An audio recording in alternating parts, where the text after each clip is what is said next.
বিসমিল্লাহির রহমানির রহিম। 2024 সালের এইচএসসি পরীক্ষার্থীদের বিদায় অনুষ্ঠান ও দোয়া অনুষ্ঠানে মঞ্চে উপস্থিত পরিচালক স্যার, উপদেষ্টা স্যার এবং আমার সহকর্মীবৃন্দ এবং আমার সামনে উপস্থিত আমার শিক্ষার্থীবৃন্দ, সবার প্রতি রইল আমার সালাম, আসসালামু আলাইকুম, এবং অন্যান্য ধর্মের প্রতি রইল আদাব। তো আমি এখানে বিদায় সম্পর্কে তেমন কিছু বলবো না, শুধু দিক নির্দেশামূলক কয়েকটি কথা বলেই আমার বক্তৃতা শেষ করব। তো তোমরা সবাই জানো আগামী 30শে জুন তোমাদের এইচএসসি পরীক্ষা অনুষ্ঠিত হতে যাচ্ছে। এইচএসসি পরীক্ষায় অনুষ্ঠিত হওয়ার জন্য পরীক্ষা উপলক্ষে আমরা অনেক সময় অনেক বিষয় নিয়ে টেনশনে থাকি। এই টেনশনের কারণে আমরা অনেক সময় অনেক ভুল করে আসি।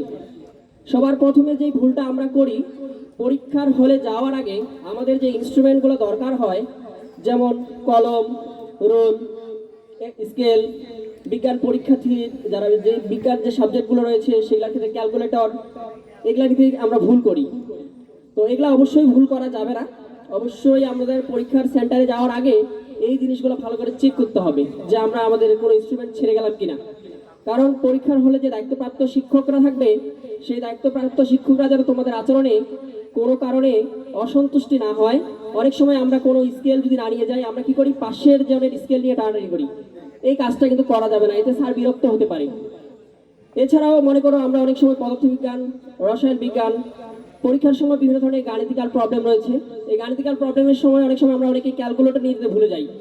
এই ক্যালকুলেটর নিয়ে যেতে যদি ভুলে যাই, তখন আমরা কি করি, পাশের যে ব্রেঞ্চে পাশের যে আমার কেউ একজন থাকে তার ক্যালকুলেটর নিয়ে টানাটানি করি। এই কাজটা কিন্তু করা যাবে না। তোমার ক্যালকুলেটর অবশ্যই তোমাকে নিয়ে যেতে হবে, কারণ অনেক সময় ছোটোখাটো পরীক্ষার হলে টেনশনের কারণে ছোট ছোট ক্যালকুলেশনগুলো মাথায় আসে না বা আমাদের মনে থাকে না। এই দিক দিয়ে তোমরা ভালোভাবে খেয়াল করে যাবা। এরপরে চলে যাবা পরীক্ষার হলে। পরীক্ষার হলে যাওয়ার পরে তোমাদের বেশ কিছু বিষয় মাথায় রাখতে হবে। সেটা হচ্ছে, আমরা যখন পরীক্ষার হলে উত্তরপত্র পাই, তোমরা অনেকেই জানো তোমাদের সবার প্রথমে কিন্তু এমসিকিউ পরীক্ষা অনুষ্ঠিত হয়। এমসিকিউ পরীক্ষাতে আমরা অনেক সময় কি করি, ওএমআর হাতে নেওয়ার পর রোল রেজিস্ট্রেশন মেশাই, কিন্তু সেট কোডটা মেশাতে ভুলে যাই। এই সেট কোড কিন্তু অবশ্যই তোমাদের মেশাতে হবে, কারণ সেট কোডটা খুব গুরুত্বপূর্ণ ভূমিকা পালন করে। তুমি 25টা এমসিকিউ দাগিয়েছো ঠিকই, কিন্তু সেট কোড ভুল করে আসলে তোমার কিন্তু ফেল হওয়ার সম্ভাবনা আছে। এই জিনিসটার দিকে তোমাদের ভালো করে খেয়াল রাখতে হবে যে সেট কোড কোনো কারণেই ভুল করা যাবে না। তুমি তোমার দরকার হলে যেই কোশ্চিন থেকে তুমি এমসিকিউটা দাগিয়েছো, সেই কোশ্চিন থেকে বারবার চেক করে তোমার সেট কোডটা মেশাতে হবে। এদিক দিয়ে খেয়াল রাখতে হবে। এরপরে আমরা শেষ মুহূর্তে আরেকটা ভুল করি, যে স্যার ওএমআর টানাটানি শুরু করছে, আমরা শেষ মুহূর্তে দাগাচ্ছি। এর ফলে কি হয়, আমরা 24-এর মনে করো ক দাগাতে যাব, হয়ে যায় খ, 25-এর ক দাগাতে যাব, হয়ে যায় গ। এই তড়িঘড়ি কাজগুলো করা যাবে না।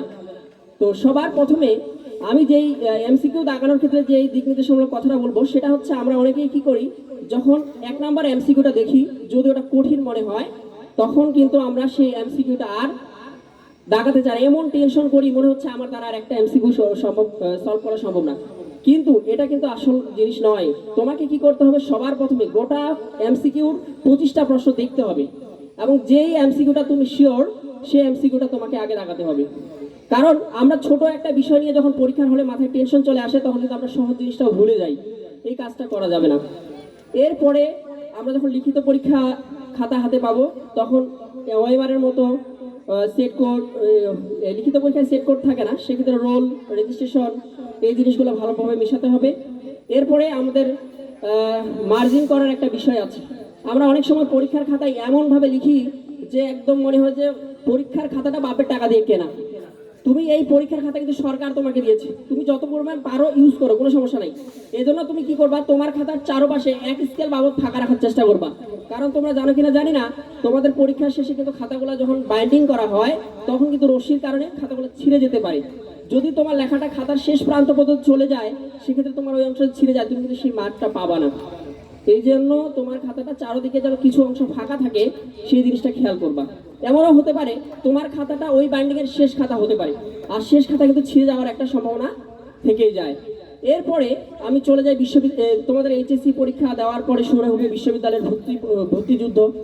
এই বিশ্ববিদ্যালয়ের ভর্তি যুদ্ধে আমরা যখন, তোমরা এখানে হঠাৎ এই গৃহবন্দী জীবন থেকে যখন তোমরা বাইরে চলে যাবা, অনেকে ঢাকায় যাবা, অনেকে রাজশাহী যাবা, অনেকে রংপুরে যাবা, অনেকে দিনাজপুরে যাবা, তো যাই হোক, যে যেখানে যাও, আমরা যখন নতুন পরিবেশে চলে যাই তখন কিন্তু আমরা আগে সেই জায়গাগুলোতে গিয়ে সবার প্রথমে আমরা কি করি, আগে দর্শনীয় স্থানগুলোতে ঘুরে বেড়াই। কিন্তু তোমরা জানো না, এই যে 3টা মাস অর্থাৎ এইচএসসি পরীক্ষার পরে বিশ্ববিদ্যালয়ে অ্যাডমিশন পর্যন্ত এই 3টা মাস তোমার জীবনের জন্য কত গুরুত্বপূর্ণ। এটা তোমাদের জীবনের জন্য খুবই গুরুত্বপূর্ণ। তুমি যদি এইচএসসি পাস করে একটা ভালো ইউনিভার্সিটিতে অ্যাডমিশন নিতে পারো, এটা যেমন তোমার পরিবারের জন্য আনন্দের, তেমনি আমাদের সিটি রেসিডেন্সিয়াল মডেল কলেজের জন্য অত্যন্ত আনন্দের। আমরাও গর্ব করে বলতে পারবো যে আমার ওই স্টুডেন্টটা অমুক বিশ্ববিদ্যালয়ে চান্স পেয়েছে, অমুক মেডিকেল কলেজে চান্স পেয়েছে। এজন্য আমি একটা ছোট্ট গল্প তোমাদের সামনে উপস্থাপন করব। সেই গল্পটা হচ্ছে 2013 সালের ঘটনা। আমি যখন ভর্তিযুদ্ধের ক্যান্ডিডেট ছিলাম, আমার এক বন্ধু ছিল, ওর নাম হচ্ছে ফিরোজ আহমেদ। আমরা যখন ঢাকায় একই সাথে কোচিং করতে গেলাম, কোচিং করতে যাওয়ার সময় আমাদের কোচিং করার 15 দিন পরে কিন্তু পবিত্র ঈদ উল ফিতর চলে এসেছিল। তো ঈদ উল ফিতরের যখন চলে আসে তখন আমরা কিন্তু অনেক এক্সাইটেড যে আসলে আমরা ঈদ করতে বাসায় যাব। কিন্তু ফিরোজ কিন্তু আর বাসায় আসলো না। ওকে যখন আমি ফোন দিলাম, গাড়িতে টিকিট কাটবো, ওই মুহূর্তে ফোন দিলাম, তুই বাড়ি যাবি না? বলতেছে না দোস্ত, আমি ঈদ অনেক পাবো, কিন্তু কোনো কারণে এই ঈদটা চলে গেলে আমি আর ঈদ পাবো না। তো যাই হোক, আমরা ঈদ করতে বাসায় চলে আসলাম, সে কিন্তু ঢাকায় থেকে গেল। তারপরে কুরবানির সেম ঘটনা, ও কিন্তু বাসায় আসলো না, সে ঢাকা থেকে গেল, আমরা চলে আসলাম বাসায়। এই যে আমরা বাসায় আসলাম, গেলাম, বাসায় 7 দিন থাকলাম, এর ফলে আমাদের কিন্তু অনেক সময় নষ্ট হয়ে গেছে। কিন্তু তার কিন্তু সেই সময়টা নষ্ট হয়নি। না হওয়ার কারণে সে যখন বুয়েট অ্যাডমিশন দিল, সে বুয়েট অ্যাডমিশনে 1020তম সিরিয়াল। তোমরা জানো বুয়েটে 1000 জন ক্যান্ডিডেট নাই, তার মধ্যে 20 নাম্বার ওয়েটিং এসে সে বুয়েটে একটা সাবজেক্ট পেয়েছিল ঠিকই, কিন্তু পরবর্তীতে ঢাকা বিশ্ববিদ্যালয়ে জাতীয় মেধায় সে 250তম হয়েছিলেন। পরে বুয়েটে না ভর্তি হয়ে ঢাকা বিশ্ববিদ্যালয়ে আইটি নিয়ে ভর্তি হওয়ার পর সে এখন বিভিন্ন ধরনের মাল্টিন্যাশনাল কোম্পানির সাথে অনলাইন কাজ সে বাড়িতে বসে করে। এখন এই বয়সে মনে করো আমরা এখনো আমাদের ক্যারিয়ারের দিকে ছুটতে পারিনি, অথচ সে এখন আমাদের শহরে মোটামুটি 5 তলা বিল্ডিং অলরেডি করতেছে। তাহলে দেখো, তার যে কুরবানির ঈদ, রোজা ঈদের স্যাক্রিফাইস, এটা কিন্তু তার এত সহজেই সফলতা ধরিয়ে দিয়েছে। তাই ওই 3 মাস তোমাদের জীবনের জন্য যে কত গুরুত্বপূর্ণ সেটা তুমি বুঝতে পারবা যেদিন তুমি এই সিটি রেসিডেন্সিয়াল মডেল কলেজ থেকে অ্যাডমিশনে যে কোথাও চান্স পাবে না। তোমার বাড়ির পাশের মেয়েটা যখন চান্স পাবে, তখন তুমি গ্রামে মুখ দেখাতে পারবে না, তখন লাইফটাকে দুর্বিষহ মনে হবে কি হলো আমার এই জিপিএ 5 পেয়ে। এজন্য জিপিএ 5 আমাদের মূল লক্ষ্য হওয়া যাবে না। তবে সিটি রেসিডেন্সিয়াল মডেল কলেজের একটা উক্তি আছে, শতভাগ।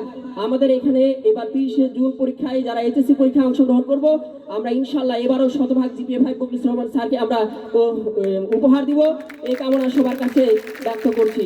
তো সবার আমার সবচেয়ে সর্বশেষ যে কথাটা, এই 2 বছরে তোমাদেরকে আমরা অনেক 7জন স্যার আর অন্যান্য স্যাররা রয়েছেন, অনেকে আমরা পড়িয়েছি, অনেকে তোমাদের অনেকভাবে গাইডলাইন করিয়েছেন। যদি কোনো কারণে আমাদের কথায় তোমরা কষ্ট পেয়ে থাকো, আমাদের কটু কথায়, আমাদের কটু আচরণে, আমাদের কটু ব্যবহারে যদি তোমাদের কোনো কষ্ট লেগে থাকে, তাহলে স্যারদেরকে সুন্দর দৃষ্টি দেখবা। আমি সকল স্যারদের পক্ষ থেকে ক্ষমা চেয়ে নিচ্ছি।